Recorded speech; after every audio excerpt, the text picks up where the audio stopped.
నమస్తే. నేను మీ వెంకట్. ఈరోజు ఏవిఎం తెలుగు ఛానల్ ప్రేక్షకుల ముందు ప్రతి ఒక్కరూ కొంత కామెంట్ రూపంలో చేయడం జరుగుతుంది. ఎంపీటీసీ, జెడ్పీటీసీ ఎన్నికలు రద్దు చేయడం జరుగుతా ఉందని ఒక చర్చ జరుగుతా ఉంది. వాస్తవంగా ఎంపీటీసీ, జెడ్పీటీసీ ఎన్నికలను పూర్తి స్థాయిలో రద్దు చేసే అవకాశం ఉందా? ఒకసారి ఈ యొక్క విశ్లేషణ చేయండి అని కొంతమంది మనకు సూచన చేయడం జరిగింది.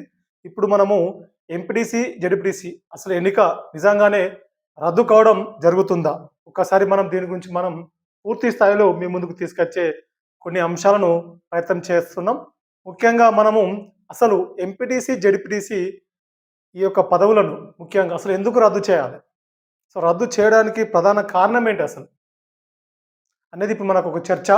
సో వాస్తవంగా ఒక రకంగా ఆలోచిస్తే మరి ఎంపీటీసీ, జెడ్పీటీసీలో మాత్రమే రద్దు చేయాలా? సో నేను అడుగుతా ఉన్నా ఈ రాష్ట్ర ప్రభుత్వాన్ని, అసలు ఎమ్మెల్సీలు ఎందుకు? ఒక్కసారి ఆలోచించండి. ఇప్పుడు శాసనసభ సభ్యులు ముఖ్యంగా ఎమ్మెల్యేలు ప్రజల చేత ఎన్నుకోబడతారు. ప్రజలు ఏ పార్టీ నాయకుడిని ఎమ్మెల్యేలు వారి వారి నియోజకవర్గాల నుంచి పోటీ చేసిన అభ్యర్థులలో ప్రజలు ఓటేస్తే ఎమ్మెల్యేలు గెలుస్తారు. కానీ మండలి ముఖ్యంగా శాసన మండలి సభ్యులు అనే వాళ్ళు ప్రజలు ఎన్నుకోబడరు వాళ్ళను. అంటే ఎమ్మెల్యేల ద్వారా, గవర్నర్ ద్వారా వివిధ రంగాల నుంచి శాసన మండలి సభ్యులుగా ఎన్నుకోబడుతున్నారు. అరే ఇది ఎందుకు అవసరము వాస్తవంగా?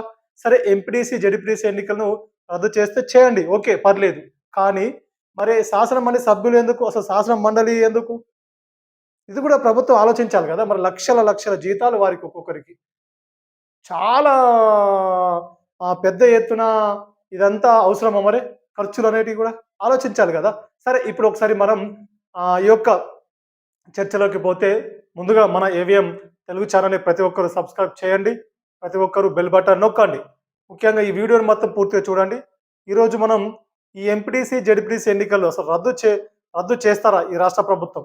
ముఖ్యంగా తెలంగాణ రాష్ట్ర ముఖ్యమంత్రి రేవంత్ రెడ్డి నిజంగానే రద్దు చేసే అవకాశం ఉందా అంటే, నా వ్యక్తిగత అభిప్రాయం చెప్తా ఉన్నా, కొంత చర్చ అయితే జరుగుతున్న మాట వాస్తవమే. రద్దు చేయాలని ఒక చర్చ అయితే జరుగుతున్న మాట వాస్తవం అయినప్పటికీ కూడా సీఎం రేవంత్ రెడ్డి మాత్రం జెడ్పీటీసీ, ఎంపీటీసీలను మాత్రం రద్దు చేయరు అని నా యొక్క వ్యక్తిగత అభిప్రాయం ఇది. ఎందుకంటే ఒకానొక దశలో రాజకీయ ఆరంగేటం ప్రస్తుత సీఎం రేవంత్ రెడ్డి జెడ్పీటీసీతోనే ప్రారంభించడం జరిగింది కాబట్టి తనకు తానే ఆ పదవిని, ఆ యొక్క పేరును అంతం చేస్తారు అని అయితే మాత్రం నేను మాత్రం అనుకోవట్లేదు. ఎందుకంటే ఒక చరిత్ర ఉంటుంది కదా.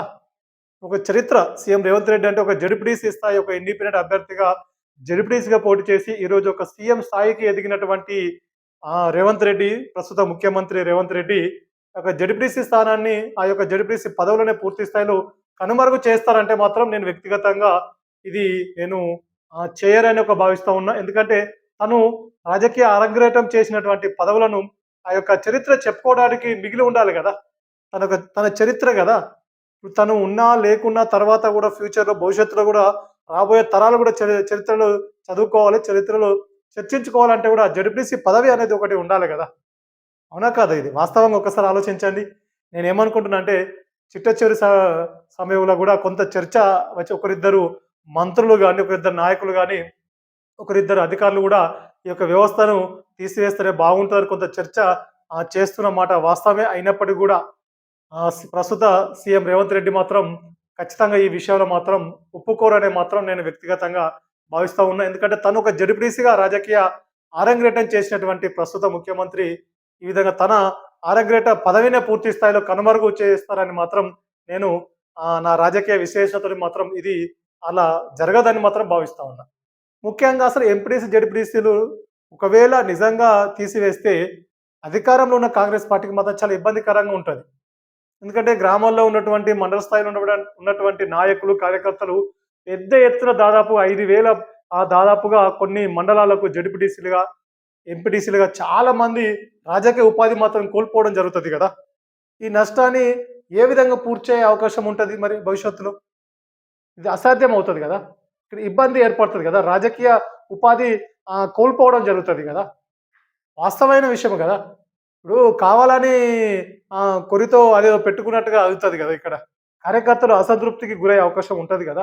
ఇప్పుడు చాలామంది గ్రామాలలో కార్యకర్తలు కాంగ్రెస్ పార్టీని అధికారంలోకి తీసుకురావడానికి చాలా విపరీతంగా కష్టపడ్డారు. వారు అహర్నిశలు కృషి చేయడం జరిగింది.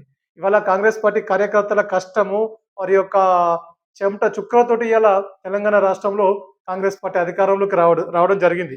ఇది వాస్తవమైన విషయం ఇది. అలాంటప్పుడు కార్యకర్తలకు లాభం చేసే విధంగా చూస్తారు ప్రభుత్వం గాని, చూడాలి గాని, ఈ విధంగా కార్యకర్తలు కొన్ని పదవులను కోల్పోయే విధంగా క్రియేట్ చేసుకోవడం ఆ ప్రభుత్వానికి గాని, ఆ పార్టీకి గాని కొంత ఇబ్బందికరమైనటువంటి విషయమే కదా! ఇది వాస్తవమైన విషయం గదా! అంతే గదా! ఇప్పుడు పార్టీకో, ప్రభుత్వానికో లాభం జరుగుతుందంటే చేస్తే బావుంటది. ఇప్పుడు మొన్న కొంతమంది సర్పంచ్‌గా ఓడిపోవడం జరిగింది. చాలా రోజుల నుంచి కూడా రిజర్వేషన్ అనుకూలిస్తే ఎంపీడీసీగా పోటీ చేస్తాం, జడ్పీటీసీగా పోటీ చేస్తాం. కొంతమంది ఎంపీపీగా అయితాం, కొంతమంది జిల్లా పరిషత్ చైర్మన్‌గా కావాలనే ఆశలతోటి ఎదురు చూస్తా ఉన్నారు. మరి వారి పరిస్థితి ఏంది ఇప్పుడు? వారికెక్కడ అకామిడేట్ చేయగలుగుతారు? వారికెక్కడ అవకాశం ఇవ్వగలుగుతారు? మిగతా చోట్ల అవకాశం లేదు గదా! ఇగ. మరి ఇంకొక ప్రముఖమైనటువంటి విషయం ఒక విషయం తప్పుదారి పట్టించే ఇక్కడ అంశం ఏం జరుగుతా ఉందంటే, గతంలో ఉంటుండే ఇక్కడ ప్రజలు ఎంపీటీసీలు లేని సందర్భంలో డైరెక్ట్‌గా ఎంపీపీని అంటే ఎంపీటీసీ, జడ్పీటీసీ లేనప్పుడు ముఖ్యంగా మండల ప్రజలు ఎంపీపీని ప్రజల ఓట్లతోటి ఎంపీపీ ఎన్నిక జరుగుతుండే. అంటే ఎంపీపీ ఎన్నిక కోసం ఎంపీపీని ప్రజలే తమ ఓటు ద్వారా ఎంపీపీని ఎన్నుకోవడం జరుగుతుండే గతంలో. ఇది గతంలో కొన్ని సందర్భాల్లో జరిగింది. అదేవిధంగా జిల్లా పరిషత్ చైర్మన్, జడ్పీ చైర్మన్ గూడా ప్రజలు ఎన్నుకోవడం జరిగింది.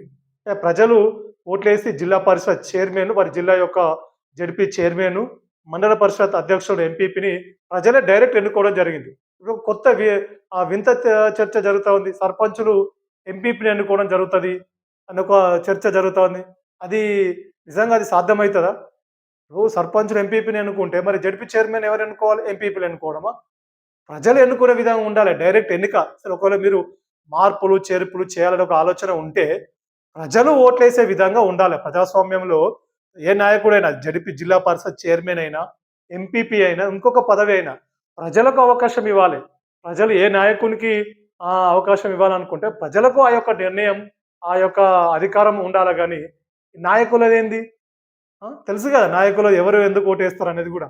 అది జిగమెరిగిన సత్యమే కదా! అదే ప్రజలకే అవకాశం ఉండాలి. ఇది ప్రజాస్వామ్యంలో ప్రజల ఓట్ల ద్వారా ప్రజాప్రతినిధి కావాలి గాని ప్రజాప్రతినిధి అంటాం. ప్రజలు ఓట్లేసినప్పుడు గెలిచినప్పుడే కదా ప్రజాప్రతినిధి అనేది. ఇక మీకు మీరే నాయకులే లీడర్లే ఓట్లేసుకొని వారికి ఒక పేరు పెట్టుకొని క్రియేట్ చేసుకొని చేస్తే ప్రజాప్రతినిధి ఎలా అవుతారు నిజంగా వాస్తవంగా చెప్పండి?